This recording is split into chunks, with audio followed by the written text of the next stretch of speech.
الفيديو بتاع النهارده انا هشرح لك ازاي تكتب نص بشكل احترافي على برنامج كانفا، ازاي تعدل النص دي بشكل احترافي، ازاي تظبط الالوان بتاعه النص، كل حاجه خاصه بالنصوص على برنامج كانفا انا هشرحها لك في الفيديو بتاع النهارده. يعني ان شاء الله هتطلع من المحاضره بتاعه النهارده او الفيديو بتاع النهارده انت فاهم كل حاجه حرفيا عن النصوص داخل تطبيق كانفا او داخل موقع كانفا برو، انماط الخطوط، حجم الخط، ازاي تعدل الخط، ازاي تعمل تاثيرات على الخط، ازاي تعمل حركات للخط، هشرحها لك النهارده. او كل حاجه خاصه بالنصوص هشرحها لك النهارده عشان ما اطولش عليك كتير. احنا هنبدا على طول في الفيديو بتاعنا، ويلا بينا نروح على شاشه الكمبيوتر عشان اشرح لك النصوص داخل كانفا برو.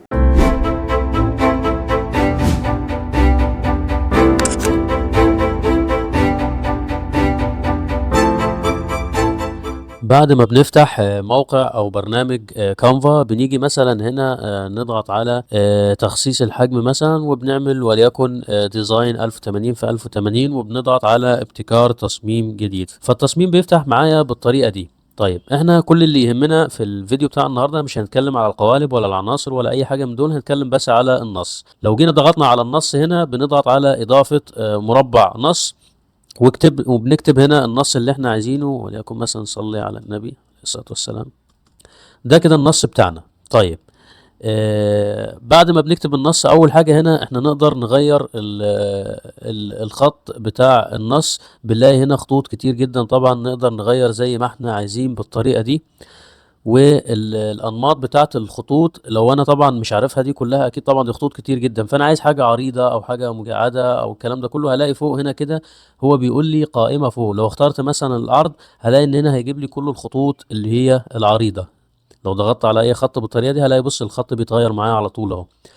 لو رجعت تاني وضغطت مثلا على الخطوط المجعدة دي، فلو ضغطت على اي حاجة برضو بصوا هلاقي الخط معايا بيتغير بالطريقة اللي انتوا شايفينها دي. وهكذا طبعا اقدر اغير زي ما انا عايز. خلينا مثلا نشتغل على الخط الطبيعي ده. طيب لو انا ضغطت على النص كده هنا اقدر اكبر النص زي ما انا عايز، وبصوا كده لو لاحظتوا انا وبكبر واصغر العرض بيزيد والارتفاع بيزيد اهو، الرقم بتاع العرض والارتفاع بيزيد اهو. واقدر طبعا ازود واقلل من هنا زي ما انا عايز برضو اهو. واقدر اكتب هنا الرقم اللي انا عايزه، وليكن انا مثلا عايز 50 وهكذا. اكتر من طريقة اقدر اكبر واصغر الخط بتاعي، واقدر انقله في اي مكان زي ما انا عايز كده بالطريقة دي. اسحبه فوق، اسحبه تحت، يمين يسار وهكذا. هنا الحاجة اللي بعدها اللي هو حرف الايه ده اللون بتاع الخط بتاعي، فلو ضغطت عليه كده اقدر اغير اللون بتاعي من الالوان الثابتة الافتراضية دي زي ما انتم شايفين انا بغير اهو. كل ما اضغط على اللون اللي انا عايزه بيتغير معايا لون الخط. لو نزلت تحت هلاقي بقى الالوان المتدرجة، هنا اقدر برضو اخلي الخط بتاعي بلون متدرج اللي هو بيبقى اكتر من لون يعني، بس بشكل تدريجي. وطبعا مش الالوان دي بس، انا لو ضغطت على عرض الكل فوق في الالوان الثابته او عرض الكل في الالوان الافتراضيه هلاقي ان هو ظهر لي الوان كتير جدا زي ما انا عايز. بنرجع كده الحاجه اللي بعدها هنا اللي بتقابلني اللي هي حرف البي. حرف البي دي دي المقصود بيها ان انا بخلي الخط بتاعي عريض، يعني لو ضغطت عليها كده هلاقي ان الخط بتاعي بقى عريض، بس هو بي بالفعل انا كده مش عريض اهو. لو ضغطت عليها كده بقى عريض، شايفين الفرق كده وانا بضغط عليها او بلغيها، فالخط بتاعي بيبقى عريض.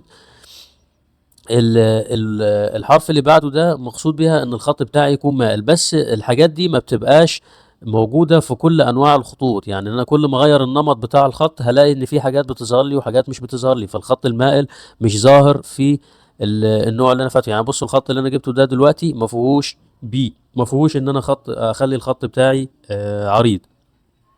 فالبي والاي اللي بعديها دي دول بيبقوا في انواع خط معينه، كل حاجه ليها انماط خطوط معينه هي اللي بتظهر فيها الاداه اللي بعدها اللي هي اداه التصوير، ان انا احط خط كده تحت النص بتاعي. لو ضغطت عليها بالطريقه دي هلاقي بصوا كده ان صلى على النبي عليه الصلاه والسلام اتكتب تحتها خط بالطريقه دي.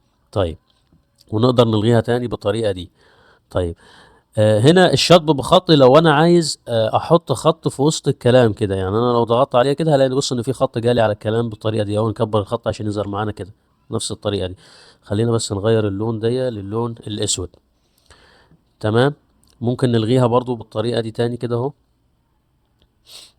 طبعا لو انا عملت اي حاجه وعايز ارجع عنها تاني، يعني انا عملت حاجه وحاسس ان انا اتسرعت او مش هي اللي انا عايز اعملها بطريقه صح، فبضغط على العلامه اللي فوق دي بتاعه الرجوع فبيرجع تاني للي انا كنت فيه. لو رجعت تاني اهو هرجع خطوه خطوه لورا.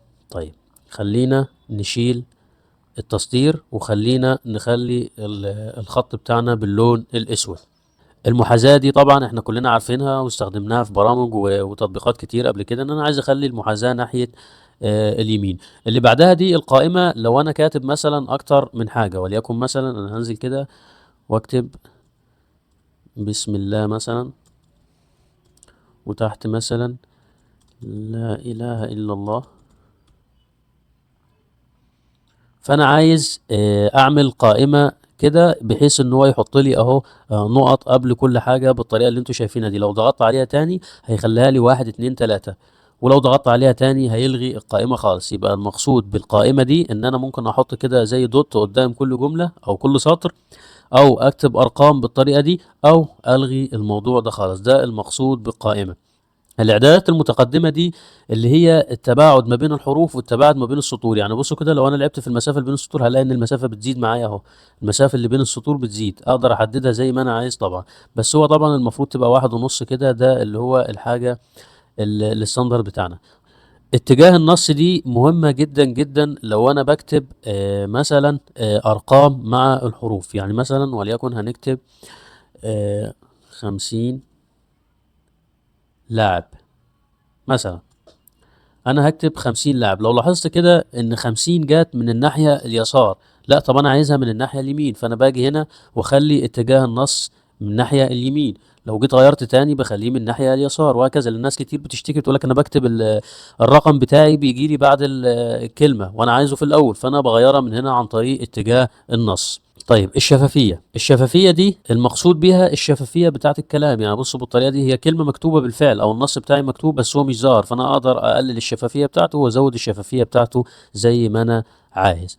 الحاجة اللي بعدها وهي التأثيرات دي مهمة جدا جدا جدا، واهم حاجه في موضوع الكتابه، لان دي بتديني شكل كويس للنص بتاعي. لو جينا مثلا هنا للنص اللي قدامنا ده وعايزين نعمله تاثير، فبنضغط على التاثيرات هنلاقي تاثيرات كتيره جدا جدا جدا هنا. لو جينا اول حاجه مثلا اللي هو التاثير الساقط ده، التاثير الساقط ده لو اخترناه في النص بتاعي مش هيبان قوي، انما لما اغير الاتجاه بتاعه بالطريقه دي بصوا هتلاقوا ان التاثير بتاع النص بتاعي بيظهر بشكل اكبر. ولو عملنا ازاحه برضو هلاقي ان التاثير بتاعه بعد عن الكلمة بالطريقة دي. اقدر طبعا العب فيه زي ما انا عايز زي ما انتم شايفين. والتمويه بتاعه، وادي الشفافية بتاعة التأثير نفسه مش بتاعة النص.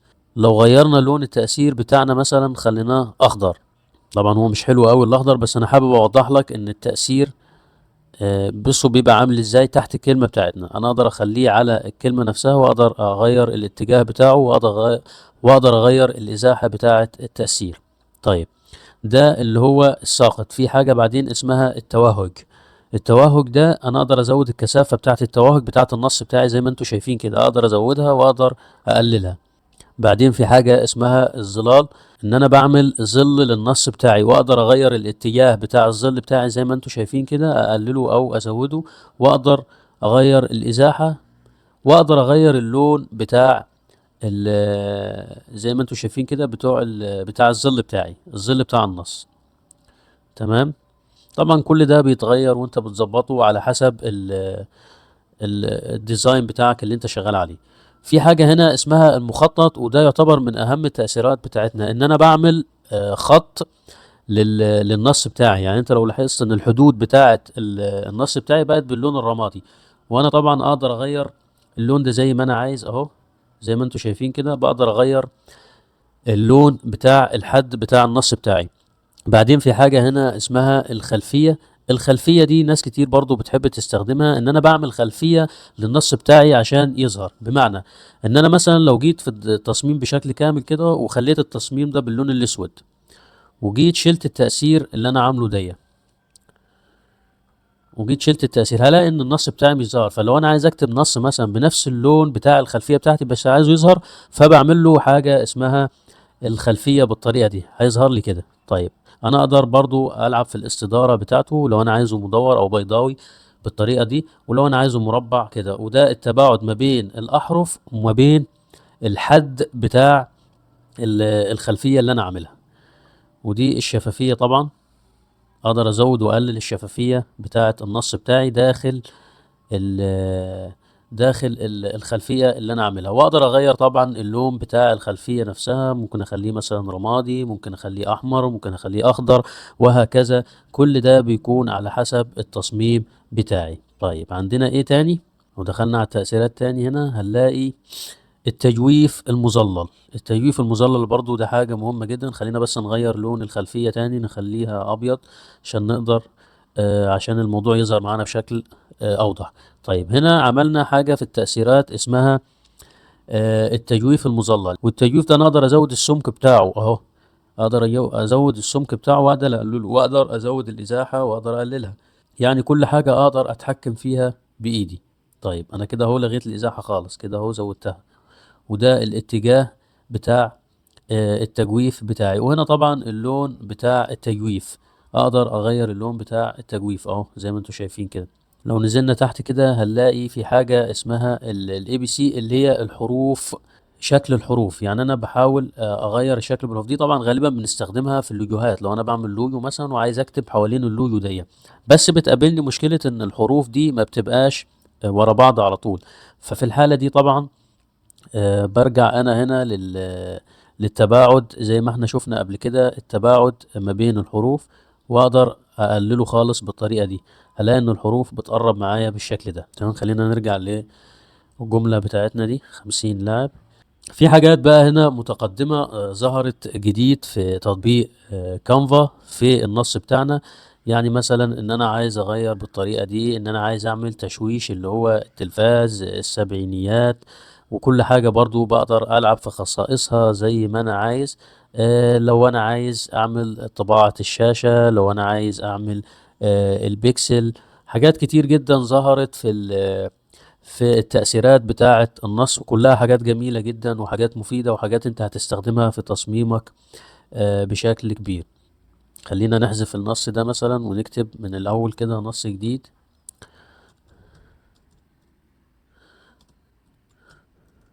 وخلينا نكبر الخط بتاع النص بتاعنا ونخليه كده.